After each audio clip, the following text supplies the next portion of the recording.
કાલે એવી ઘટના બની હતી કે કાલે એક દર્દી દાખલ થયું હતું 20 થી 25 વર્ષની ઉંમરની વચ્ચે ફિમેલ પેશન્ટ હતું કે જે ગભરામણ અને જનરલાઇઝ બોડી વીકનેસ માટે દાખલ થયું હતું પેશન્ટ. તો દાખલ થયા પેશન્ટ વોર્ડમાં આવ્યું હતું 8:45 ની વચ્ચે વોર્ડમાં આવ્યા પછી પેશન્ટને ફિમેલ વોર્ડમાં શિફ્ટ કરવામાં આવ્યું.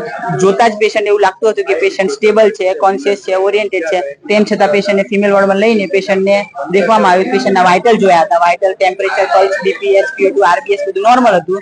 પેશન્ટની ECG કાઢવામાં આવે જે બી નોર્મલ હતું. તો આ દરમિયાન પેશન્ટ સાથે આવેલા જે એટેન્ડર હતા એમાં 2 વર્કર હતા અને 2-3 મેલ હતા.